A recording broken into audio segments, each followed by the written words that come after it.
physiology. That last time you have left. Yes. ಮಾಧ್ಯಮದ ಎಲ್ಲ ಸ್ನೇಹಿತರುಗಳಿಗೆ ನಮಸ್ಕಾರ.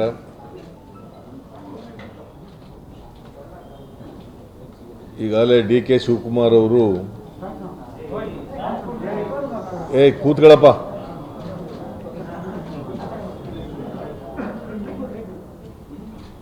ನಿಮ್ಮನ್ನೆಲ್ಲ ಸ್ವಾಗತ ಮಾಡಿ ಸುರ್ಜೇವಾಲಾ ಅವರು ಮೊದಲನೇ ಬಾರಿಗೆ ಅವರು ಕರ್ನಾಟಕದ ಉಸ್ತುವಾರಿ ಆದಮೇಲೆ ಬಂದಿದ್ದಾರೆ. ಅವರಿಗೂ ಕೂಡ ಸ್ವಾಗತ ಮಾಡಿದ್ದಾರೆ. ಮತ್ತು ಎಲ್ಲ ನಮ್ಮ ಹಿರಿಯ ಮುಖಂಡರುಗಳಿಗೆ ಸ್ವಾಗತವನ್ನು ಬಯಸಿದ್ದಾರೆ.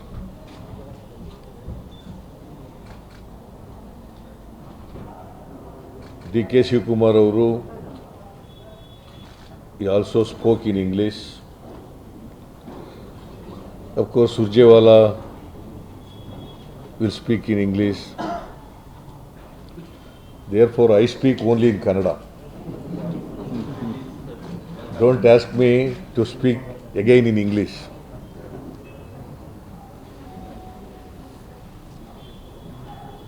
ಈಗಾಗಲೇ ರಾಷ್ಟ್ರೀಯ ಕಾಂಗ್ರೆಸ್ ಪಕ್ಷದ ವಕ್ತಾರರಾದಂಥ ಸುರ್ಜೇವಾಲಾ ಅವರು ಕರ್ನಾಟಕ ಸರ್ಕಾರದಲ್ಲಿ, ಬಿಜೆಪಿ ಸರ್ಕಾರದಲ್ಲಿ ನಡೆದಿರ್ತಕ್ಕಂಥ ಭ್ರಷ್ಟಾಚಾರದ ವಿಷಯದ ಬಗ್ಗೆ ಸೂಕ್ಷ್ಮವಾಗಿ ಪ್ರಸ್ತಾಪ ಮಾಡಿದ್ದಾರೆ.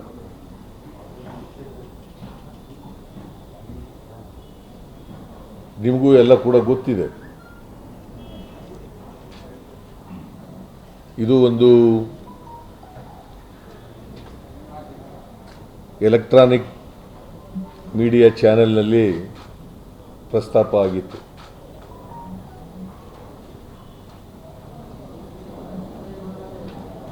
ಅವರು ಮಾತಾಡೋಕ್ಕಿಂತ ಮೊದಲೇ ಒಂದು ಮಾತನ್ನು ಹೇಳಿದ್ರು. ಮಹಾತ್ಮ ಗಾಂಧೀಜಿಯವರ ಹೇಳಿಕೆಯನ್ನು, ದುರಾಡಳಿತ ಮತ್ತು ಭ್ರಷ್ಟಾಚಾರ ಯಾವಾಗಲೂ ಕೂಡ ಎರಡು ಒಟ್ಟಿಗೆ ಹೋಗ್ತವೆ ಅಂತೇಳಿ. ಅವು ಬೇರೆ ಬೇರೆ ಇರಲಿಕ್ಕೆ ಸಾಧ್ಯ ಇಲ್ಲ. ದುರಾಡಳಿತ ಬೇರೆ, ಭ್ರಷ್ಟಾಚಾರ ಬೇರೆ ಇರಲಿಕ್ಕೆ ಸಾಧ್ಯ ಇಲ್ಲ.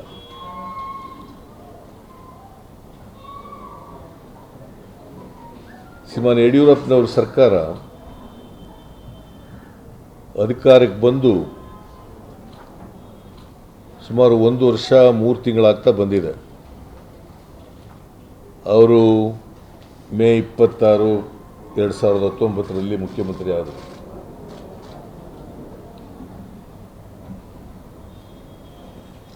ಈ ಅವಧಿನಲ್ಲಿ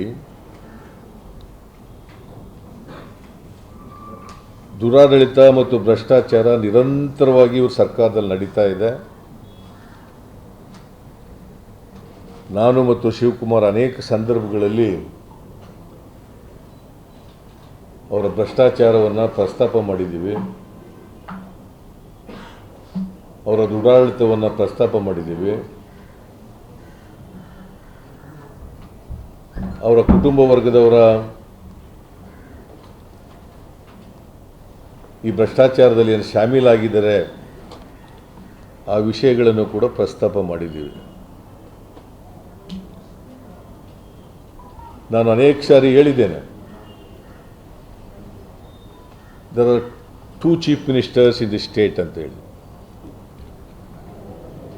ಒಬ್ಬರು ಯಡಿಯೂರಪ್ಪನವರು de jure chief minister, Vijayendra ಅವರ ಮಗ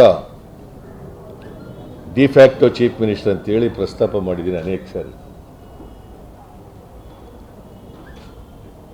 ಈಗ ಈ ಭ್ರಷ್ಟಾಚಾರದ ಮೂಲಕ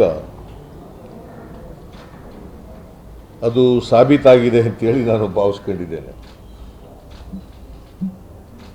ನಿನ್ನೆನೂ ಕೂಡ ನಾನು ಅಸೆಂಬ್ಲಿನಲ್ಲಿ ಇದನ್ನಾಗಲೇ ಪ್ರಸ್ತಾಪ ಮಾಡಿದ್ದು. ನಾನು ಡಿ ಕೆ ಶಿವಕುಮಾರ್, ನಮ್ಮ ಪಕ್ಷದವರು ಎಲ್ಲ ಹಿರಿಯ ಮುಖಂಡರುಗಳೆಲ್ಲ ಜಿಲ್ಲೆಗಳಿಗೆ ಹೋಗಿ ಪ್ರಸ್ತಾಪ ಮಾಡಿದ್ದು. ಕೊರೋನಾ ಒಂದು ಮಹಾರೋಗ, ಸಾಂಕ್ರಾಮಿಕ ರೋಗ. ಅದು ಇವತ್ತು ಅನೇಕ ಜನರಿಗೆ ಕಾಡ್ತಾ ಇದೆ. ಇಂಥ ಸಂದರ್ಭದಲ್ಲೂ ಕೂಡ ಭ್ರಷ್ಟಾಚಾರದಲ್ಲಿ ತೊಡಗಿದ್ದಾರೆ ಅಂತಕ್ಕಂಥದ್ದು ಭಾಳ ನಾಚಿಕೆಗೇಡಿನ ಸಂಗತಿ ಅಂತೇಳಿ ನಾನು ಭಾವಿಸ್ಕೊಂಡಿದ್ದೇನೆ.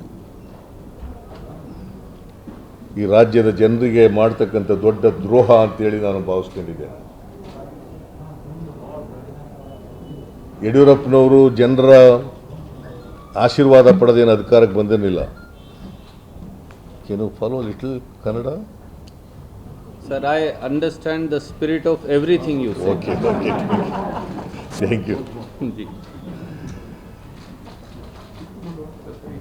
ನಾನು ನಿನ್ನೆ with documents of their own furnished by the government, ನಾನು ಎಲ್ಲ ಹೆಂಗೆ ಮೆಡಿಕಲ್ ಇಕ್ವಿಪ್ಮೆಂಟ್ಸ್ನಲ್ಲಿ ಪರ್ಚೇಸ್ನಲ್ಲಿ ಭ್ರಷ್ಟಾಚಾರ ಮಾಡಿದ್ದಾರೆ ಅಂತಕ್ಕಂಥದ್ದನ್ನು ಹೇಳಿದ್ದೇನೆ.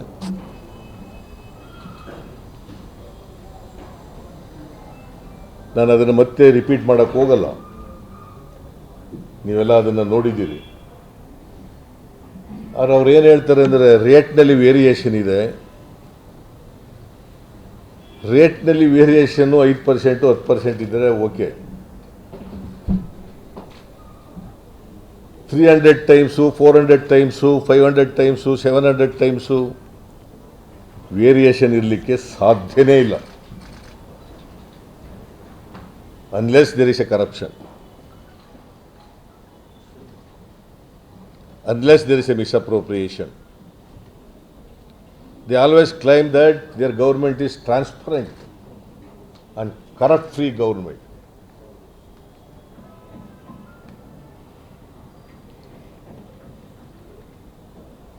ಇದು ಒಂದು ಸ್ಟಿಂಗ್ ಆಪರೇಷನ್ ನಡೆದಿದೆ. ಒಂದು ಟಿವಿ ಚಾನೆಲ್ ಇಂದ ಸ್ಟಿಂಗ್ ಆಪರೇಷನ್ ನಡೆದಿದೆ.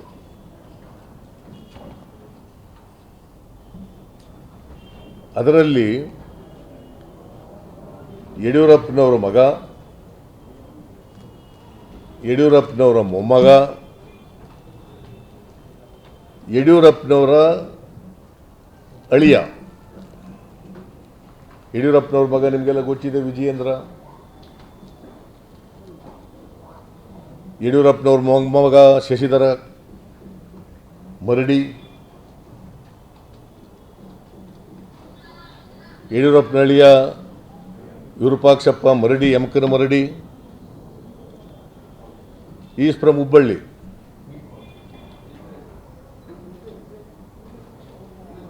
ಇವರೆಲ್ಲರೂ ಕೂಡ ಒಂದು ಪ್ರಾಜೆಕ್ಟ್ನಲ್ಲಿ ಲಂಚ ತಗೊಳ್ಳೋದ್ರಲ್ಲಿ ಸಿಕ್ಕಾಕೊಂಡಿದ್ದಾರೆ.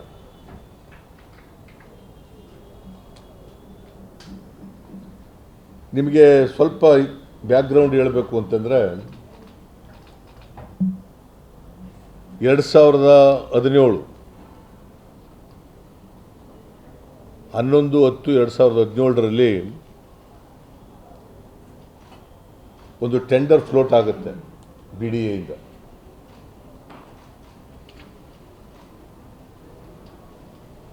ಅದು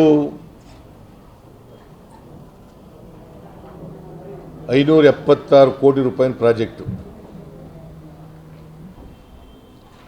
ಆ ಪ್ರಾಜೆಕ್ಟ್ ಏನಪ್ಪ ಅಂತಂದರೆ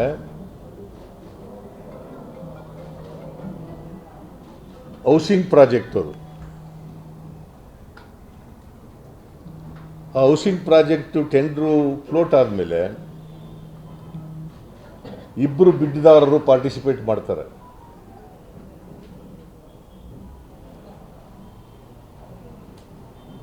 ಇಬ್ಬರು, ಒಬ್ಬರು L1 ಒಬ್ಬರು L2. L1 Ramalingam construction company, Ramalingam construction company ಅವರು L1 ಆಗಿರ್ತಾರೆ. ಮತ್ತೆ ನೆಗೋಷಿಯೇಷನ್ ಆಗುತ್ತೆ. ನೆಗೋಷಿಯೇಷನ್ ಮಾಡಿ 666 ಕೋಟಿ 22,50,000 ರೂಪಾಯಿಗೆ ಸೆಟ್ಲ್ ಆಗ್ತದೆ. 666 ಕೋಟಿ 22,50,000 ಕೋಟಿ ರೂಪಾಯಿಗಳಿಗೆ ಅದು ಸೆಟ್ಲ್ ಆಗ್ತದೆ.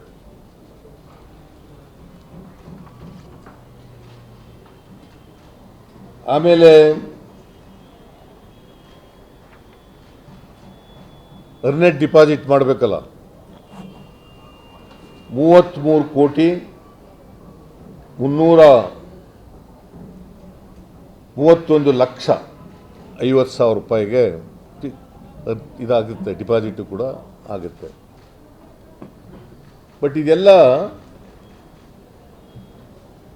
ಹಿಂದೆ ಇದ್ದರು ಒಬ್ಬರು ರಾಕೇಶ್ ಸಿಂಗ್ ಅಂತೇಳಿ, the commissioner of BDA. He had written a letter to the Chief Secretary of the State stating that BDA has no resources, we cannot take up this project. There are so many flats available with BDA, there are no purchasers of the flats, so this project cannot be taken up. ಅದಾದಮೇಲೆ ಯಡಿಯೂರಪ್ಪನವರು ಮುಖ್ಯಮಂತ್ರಿ ಆದಮೇಲೆ ಇದು ಬರೆದಿರೋದು ಯಾವತ್ತು 20-3-2020 letter ಬರೆದಿರೋದು. 20-3-2020. ಆದರೆ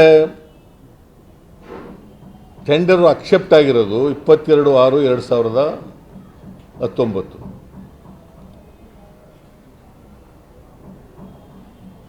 agreement ಆಗಿರೋದು ಕೂಡ 22/6/2020, 2006-2019. ಆಮೇಲೆ work orders has been issued by the executive engineer on 24/6/2019. This has been disputed date because this executive engineer has signed the orders with back date.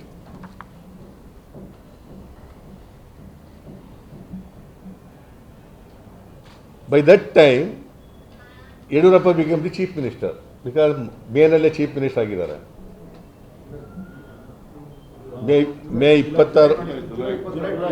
July 26, 2019 chief minister ಆಗಿದ್ದಾರೆ.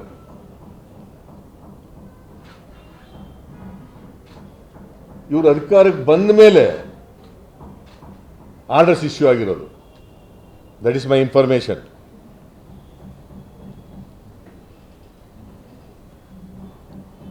ಇವರು ಅಧಿಕಾರಕ್ಕೆ ಬಂದ ಮೇಲೆ mister Vijayendra and grandson of Mr. Yediyurappa came into picture.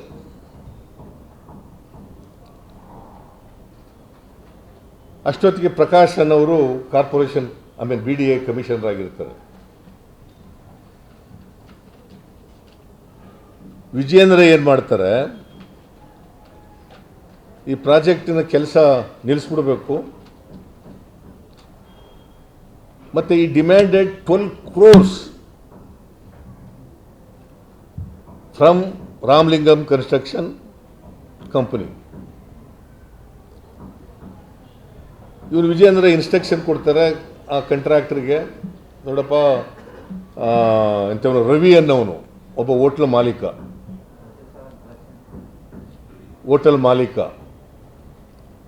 ಅವನು ಕೊಟ್ಬಿಡು ಇದನ್ನು, ಅವ ನಾನು ತಂದು ಕೊಡ್ತಾನೆ ಅಂತ ಹೇಳ್ತಾರೆ. In the meanwhile, what happened was, ಇದೆಲ್ಲ ಇದರಲ್ಲಿ ರೆಕಾರ್ಡ್ ಆಗಿದೆ, ಆಡಿಯೋ ಕಾನ್ವರ್ಸೇಷನ್ನು ಸ್ಟಿಂಗ್ ಆಪರೇಷನಲ್ಲಿ ರೆಕಾರ್ಡ್ ಆಗಿದೆ between the head of the power TV and Vijayendra. ಇದು ಒಂದು ಎಪಿಸೋಡು. ಇನ್ನೊಂದು episode the contractor and the Shashidhara ಅವ್ರ ಮಧ್ಯೆ ಒಂದು ಕಾನ್ವರ್ಸೇಷನ್ ಆಗಿದೆ. ಅದು ಆಡಿಯೋ ಏನಪ್ಪ ವಾಟ್ಸ್ಆ್ಯಪ್ ಕನ್ವರ್ಸೇಷನ್, ವಾಟ್ಸ್ಆ್ಯಪ್ ಅದು ವಾಟ್ಸ್ಆ್ಯಪ್ ಮೆಸೇಜ್. ನನಗೆ ಸ್ವಲ್ಪ ಅದರಲ್ಲಿ ನಾಲೆಡ್ಜ್ ಕಡಿಮೆ. I have little knowledge about this WhatsApp, video, audio, electronic equipments.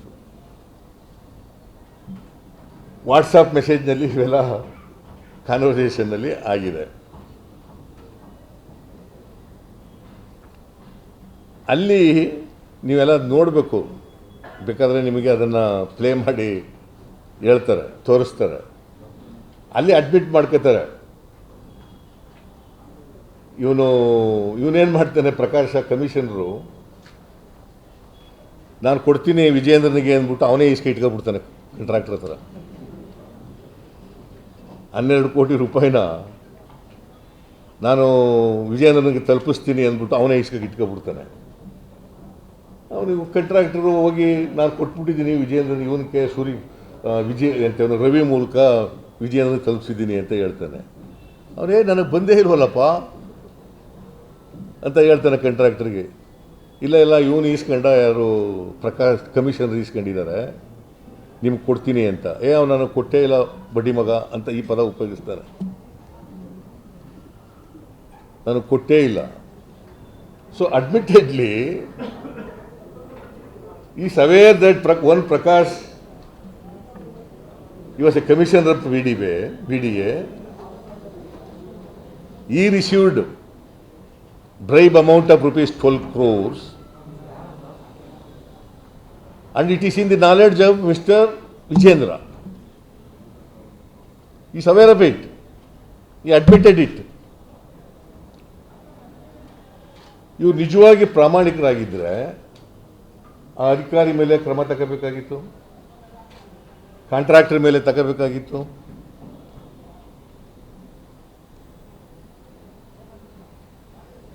ಅದೇನು ಮಾಡೇ ಇಲ್ಲ. No case is registered against them. ಅವನು ಏನು ಮಾಡ್ತಾನೆ, ನೋಡು ಅವನು ಕಮಿಷನರ್ ಇದ್ದಾನಲ್ಲ, ನನ್ನ ಹೆಸರು ನಮ್ಮ ಅಪ್ಪನ ಹೆಸರು ಹೇಳ್ಕೊಂಡು, ಯಡಿಯೂರಪ್ಪನವ್ರ ಹೆಸರು ಹೇಳ್ಕೊಂಡು ನಾನು 15 ಕೋಟಿ ಕೊಟ್ಟಿದ್ದೀನಿ ಅಂತ ಹೇಳ್ಕೊ ತಿರುಗಾಡ್ತಾ ಇದ್ದಾನೆ ಅಂತ ಇವನೇ ಹೇಳ್ತಾನೆ ಆ ವಾಟ್ಸಪ್ ಕಾನ್ವರ್ಸೇಷನ್ನಲ್ಲಿ. 15 ಕೋಟಿ ತಗೊಂಡಿದ್ದಾನೆ ಯಡಿಯೂರಪ್ಪ ಇವನಿಗೆ BDA ಕಮಿಷನರ್ ಮಾಡಲಿಕ್ಕೆ 15 ಕೋಟಿ ತಗೊಂಡಿದ್ದಾನೆ ಅಂತ ಅವನೇ ಹೇಳ್ತಾನೆ. ಆಮೇಲೆ ಹೇಳ್ತಾನೆ ಕಾಂಟ್ರಾಕ್ಟ್ಗೆ, ನೋಡಪ್ಪ ಅವೆಲ್ಲ ಗೊತ್ತಿಲ್ಲ ನನಗೆ, ನೀನು ಅವರು ಕೊಟ್ಟಿದ್ರೆ ವಸೂಲು ಮಾಡ್ಕೊ ಅವನ ಹತ್ರ, ಕಮಿಷನರ್ ಹತ್ರ. ನನಗೆ ಮತ್ತೆ 12 ಕೋಟಿ ಪ್ಲಸ್ 5 ಕೋಟಿ ಕೊಡು, ಒಟ್ಟು 17 crores ಕೊಡು.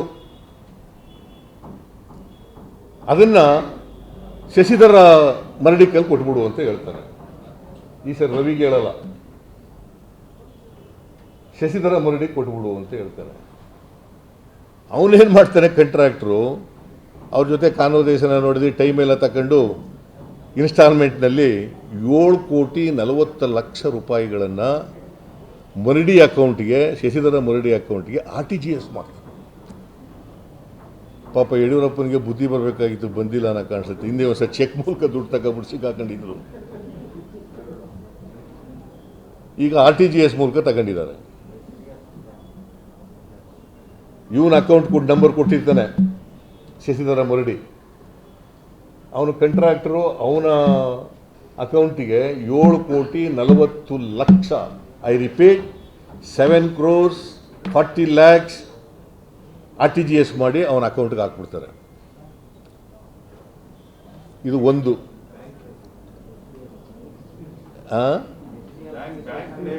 ಅಕೌಂಟ್ ಬ್ಯಾಂಕು ಅದೆಂಥದ ಹೆಸರು, HDFC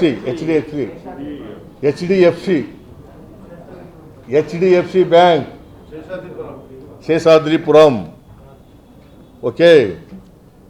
ಆಮೇಲೆ ಉಳಿದ ಅಮೌಂಟ್ ಎಲ್ಲಿ ಹೋಯ್ತದೆ, ಅವ್ರ ಅಳಿಯ ವಿರೂಪಾಕ್ಷಪ್ಪ ಯಮಕರ ಮರಡಿ, ಅವ್ರ ಮನೆ ಇರೋದು ಹುಬ್ಬಳ್ಳಿನಲ್ಲಿ, ಹೌಸ್ ನಂಬರ್ 52 ಹುಬ್ಬಳ್ಳಿ. ಅಲ್ಲಿ ಡೆಲಿವರಿ ಆಗುತ್ತೆ ಉಳಿದ ಅಮೌಂಟು 17 ಕೋಟಿನಲ್ಲಿ 7 ಕೋಟಿ 40 ಲಕ್ಷ RTGS ಮೂಲಕ ಹೋಗ್ತದೆ. ಇನ್ನು ಉಳಿದ ಅಮೌಂಟು ಅಲ್ಲಿ ಅವ್ರ ಅಳಿಯ ತಗೊಳ್ತಾರೆ, ಅವ್ರ ಅಳಿಯ. ಇನ್ನೊಂದು ತಮಾಷೆ ಏನು ಗೊತ್ತಾ, ನೀವು ತಿಳ್ಕೋಬೇಕು. Mister Virupakshappa Maradi who retires on 6th of August. June. 6th of June. 6th of June he retires as executive engineer. ಅಲ್ಲಿ ಹೋಗ್ಬಿಟ್ಟು ಬೀಳ್ಕೊಡ್ಗೆ ಹೋಗ್ತಾನೆ ನಮ್ಮ ಕಾರಜೋಳ್. ಅವ್ರ ಫೋಟೋ ಎಲ್ಲ ಇದೆ, ಆ ಫೋಟೋ ತೋರಿಸು ಉಗ್ರಪ್ಪ. ಅದನ್ನು ಆ ಹೌಸ್ದು ಎಲ್ಲ ಫೋಟೋಗ್ರಾಫ್ಗಳೆಲ್ಲ ಇದ್ದಾವೆ. ರಿಟೈರ್ಡ್ ಆದ ನಾಳೆಗೇನೆ ಈ became an adviser to the PWD department.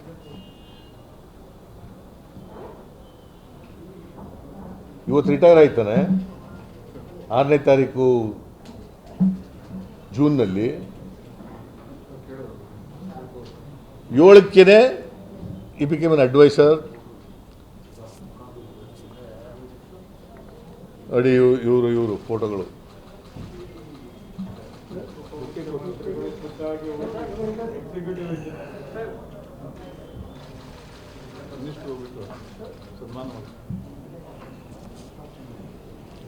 ಇದು ಆಯ್ತಾ, ಇದು ಅವ್ರ ಮನೆ 52 ಹುಬ್ಬಳ್ಳಿನಲ್ಲಿ.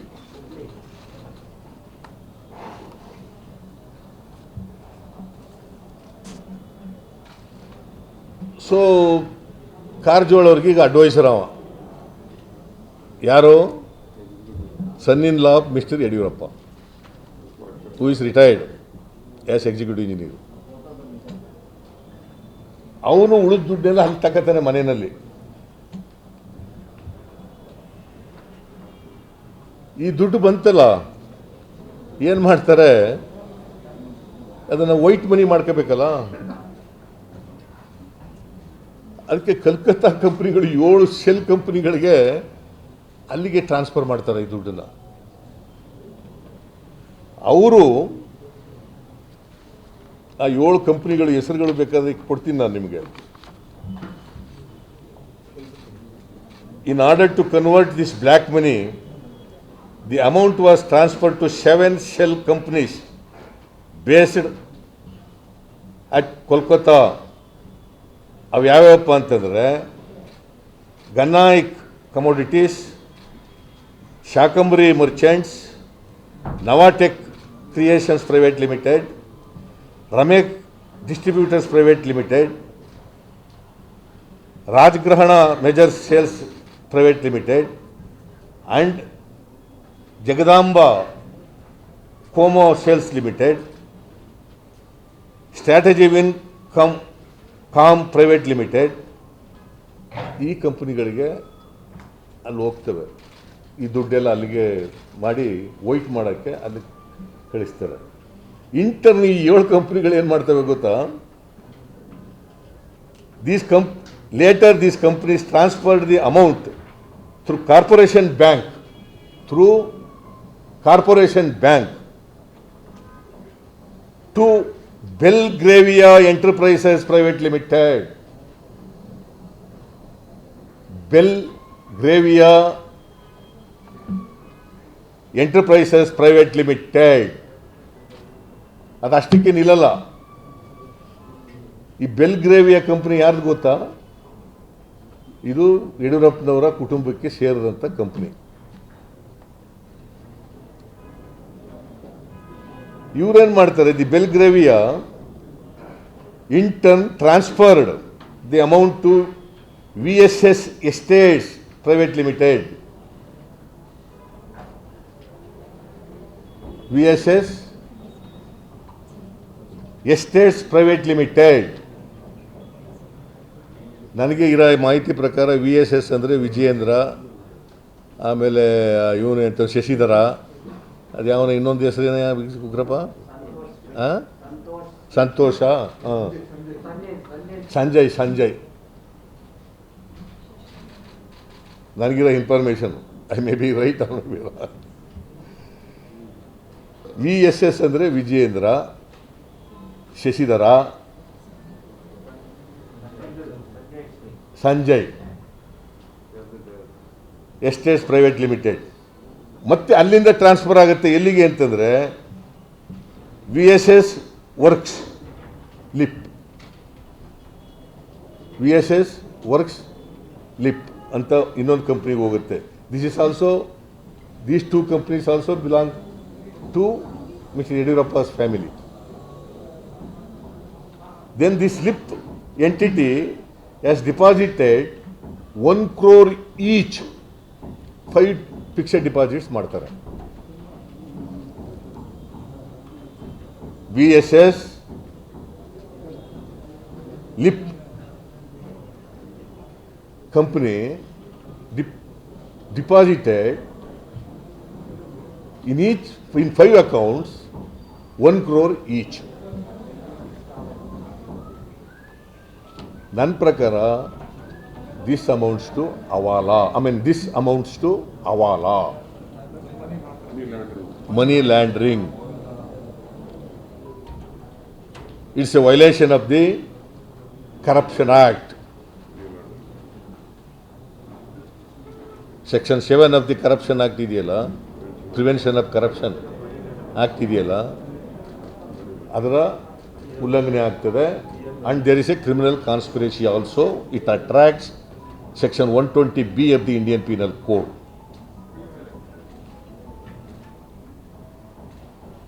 So ಒಂದು ಮನಿ ಲ್ಯಾಂಡ್ರಿಂಗ್ ಆಕ್ಟ್ ವೈಲೇಷನ್, ಇನ್ನೊಂದು ಹವಾಲಾ, ಇನ್ನೊಂದು criminal conspiracy. I want to ask, ಇಷ್ಟೆಲ್ಲ ಆಗಿದ್ರೂ ಕೂಡ why this income tax department and entadadu they are keeping quiet? Why they are sleeping over the matter? ವಿರೋಧ ಪಕ್ಷದವರಾದರೆ ಸುಳ್ಳು ಕೇಸ್ಗಳು ಹಾಕ್ಬಿಟ್ಟು ಸರ್ಕಾರ ಕಿತ್ತಾಕಕ್ಕೆ ಏನೇನು ಬೇಕೆಲ್ಲ ಮಾಡ್ತಾರೆ. Why in this case they are keeping quiet? What are they doing?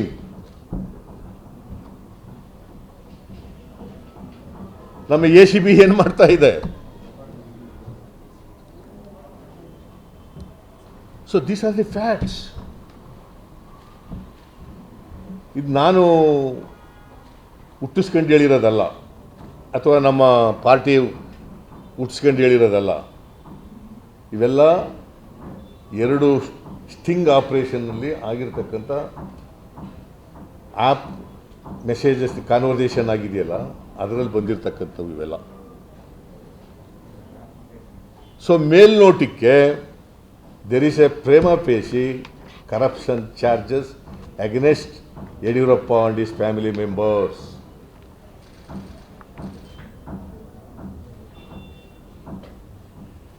Is broad, daylight ಇದು ಆಗಿರುವಾಗ, corruption ನಡೆದಿರುವಾಗ, ಹಗಲು ದರೋಡೆ. Yediyurappa, how can he continue as a chief minister?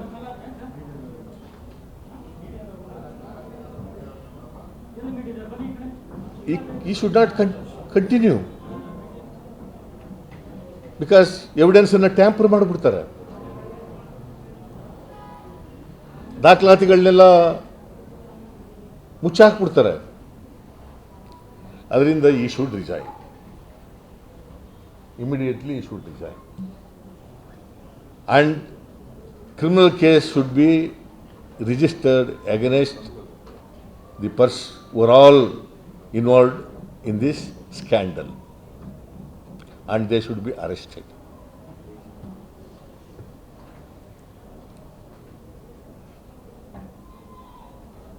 This is a day-night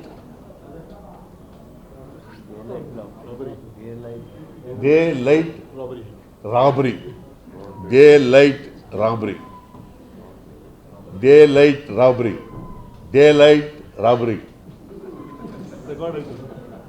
ಅಲ್ಲ, ನಿಮಗೆ ಇನ್ನೇನೋ ಬರಗಿರ್ಬಿಡ್ತೀವಿ ಅಂತ ರಿಪೀಟ್ ಮಾಡ್ತಾ ಇದ್ದೀನಿ.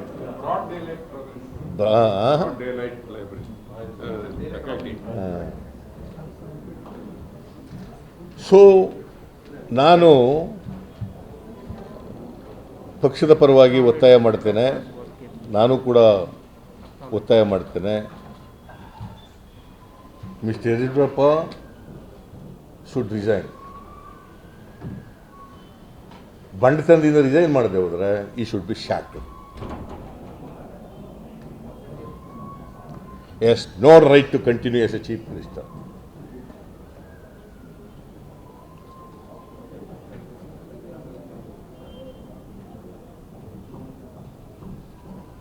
ಸೊ ಇದು ಒಟ್ಟಾರೆ ಸಾರಾಂಶ ಈ ಸ್ಟಿಂಗ್ ಆಪರೇಷನ್ದು. ಸೊ ನಿಮ್ಮೆಲ್ರಿಗೂ ನಮಸ್ಕಾರ. ಅಲ್ಲ ಹೇಗೆ ಕೇಳ್ತಲ್ರಿ. ಶಂಕರ್ ಬಿದ್ರಿ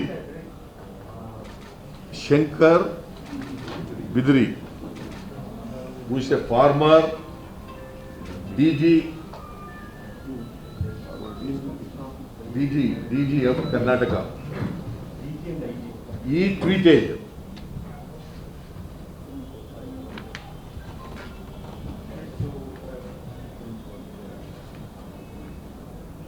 ಎಲ್ಲದು ಟ್ವೀಟ್ ಆಗಿದೆಯಾ? ಆಗಿದೆ, ಟ್ವೀಟ್ ಆಗಿದೆ. ಎಲ್ಲಿದೆ ಅದು? ಅವರು ಟ್ವೀಟ್ ಮಾಡಿದ್ದಾರೆ. ಯಾರಿಗೆ ಅಂತಂದ್ರೆ ಪ್ರಹ್ಲಾದ್ ಜೋಶಿ ಅವರಿಗೆ, ಕೇಂದ್ರದ ಮಂತ್ರಿಯವರಿಗೆ ಟ್ವೀಟ್ ಮಾಡಿದ್ದಾರೆ. ನೋಡಿ, ಯಡಿಯೂರಪ್ಪ ಒಂದು ಈ ಥರ ಸ್ಟಿಂಗ್ ಆಪರೇಷನ್ ಎಲ್ಲ ಇದಾಗಿದೆ.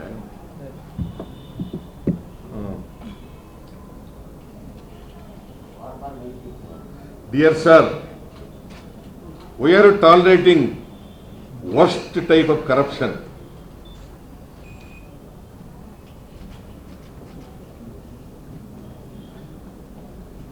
By your CM and family in Karnataka. Do you know that now honor, ideals, image and future of the party and Prime Minister of India, Mr. Narendra Modi, are now in dustbin of Karnataka? Regards. ಇದು ಇವ್ರು ಮಾಡಿರೋದು. ಆಮೇಲೆ ಬಿದ್ರಿ further ಏನು ಹೇಳಿದ್ದಾರೆ ಅಂತಂದ್ರೆ, whether Power TV reports on BSY family corruption have not come to, whether Power TV reports on BSY family corruption have not come to the notice of IT department, ED and party, whether these ideals, honor and future of the party mean nothing to you. What inference will India will draw from this scandal? ಇವ್ರು ಏನು ಹೇಳ್ತಿದ್ರು? ನಾನು ತಿನ್ನಲ್ಲ, ತಿನ್ನಕ್ಕೆ ಬಿಡಲ್ಲ. ಹಿಂದಿನಲ್ಲಿ ಏನಂತ ಹೇಳ್ತಾರೆ? ನಾ ಕಾಯಿಂಗೆ ಖಾನೆ ದೂಂಗಾ. ಯಾರು ಹೇಳ್ತಾ ಇದ್ದಿದ್ದು? Mister Narendra Modi, prime minister of this country. ನಮ್ಗೆ ಹೇಳ್ತಿದ್ರು 10%, ಸಿದ್ದರಾಮಯ್ಯ ಸರ್ಕಾರ 10% ಸರ್ಕಾರ. ನರೇಂದ್ರ ಮೋದಿಜಿ, ಇದಕ್ಕೇನಂತ ಕರಿತೀರ್ರಿ ನೀವು?